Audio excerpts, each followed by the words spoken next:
Ju njohim me edicionin informativ të lajmeve. Kjo është Radio 7.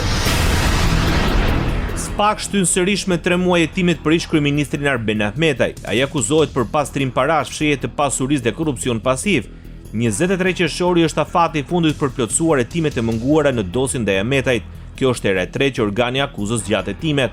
Arben Ahmetaj ndodhet në narrativ prej muajit korrik të vitit 2023. Ai u shpall në kërkim nga prokuroria e posaçme lidhur me përfshirjen e tij në çështjen e incineratorëve.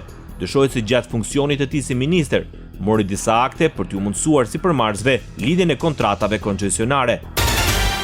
I pandehur dhe ish drejtori i teknologjisë e informacionit në policinë e shtetit shqiptar Ervin Muça. Ai akuzohet për hyrje të paautorizuar në sistemet kompjuterike gjatë kohës së tij si drejtori i IT-s në policinë e shtetit.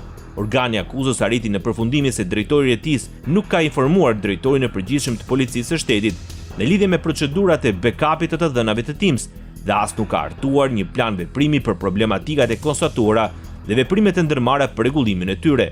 Prokuroria e Tiranës thot se të gjitha veprimet për kopjimin e të dhënave të Teams, Ervin Muça i ka kryer gjatë orëve të natës, ndërsa ka urdhëruar dhe punojësit për hapjen e portave USB. Ai vetë ka mohuar të jetë i përfshirë në ndërhyrje në sistemin Teams, duke theksuar se është i pafajshëm dhe ka deklaruar se nuk ka kopjuar asnjë të dhënë. Qeveria e Kosovës do të investojë 1 miliard euro në fushën e mbrojtjes. Në mbledhjen e Këshillit të Ministrave, kryeji i saj Albin Kurti vuri në pa investimet në fabrikën e municioneve dhe të dronëve ushtarak Made in Kosova. Kryeministri deklaroi se me Shtetet e Bashkuara të Amerikës janë zgjeruar dhe thelluar marrëdhëniet në fushën e energjisë dhe mbrojtjes, deklaroi Albin Kurti. Nisma e Kosovës, Shqipërisë dhe Kroacisë për bashkëpunim në fushën e sigurisë dhe mbrojtjes është hapur edhe për aleatë e partnerë të Bashkimit Evropian dhe NATO-s që duan të kontribuojnë në ndërtimin e stabilitetit, sigurisë dhe qëndrueshmërisë në rajonin e Europës Juglindore. Në këtë mënyrë komentoi qeveria e Kroacisë deklaratën nënshkruar nga 3 vendet më 18 mars. Sipas saj, nismës mund t'i bashkojnë të gjitha vendet që po ashtu duan t'i ofrojnë mbështetje Kosovës dhe Shqipërisë në rrugën e tyre europiane dhe euroatlantike. Qëllimi i saj nuk është krijimi i ndonjë aleance ushtarake, pasi me antarësimin në NATO, as që është e nevojshme, theksohet në përgjigjen me shkrim të qeverisë kroate.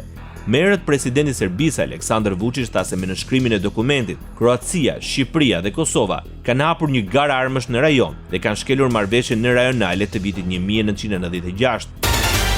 Relativisht të qëndrueshme komentoi gjendjen nga koalicioni Vlen kryetari i Aleancës për shqiptarët në Republikën e Maqedonisë së Veriut Arben Taravari. I pyetur nëse ka kërkuar 40% të kandidatëve në zgjedhjet lokale gjatë mbledhjes me liderët e koalicionit Vlen, Arben Taravari tha se për momentin është i përqendruar në temat shëndetësore, kreu Aleancës nuk u përgjigj nëse do ta braktisë koalicionin.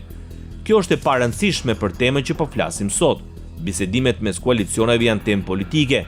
Unë mendoj se sot më tepër jam i fokusuar në temën e shëndetësisë. Në koalicionin Vlen gjendja është relativisht e qëndrueshme dhe në koalicionin qeverisës gjithçka është në rregull deri më sot, deklaroi Taravari. Ndoqët lajmet shkurt në Radio 7, zëri pozitiv i qytetit.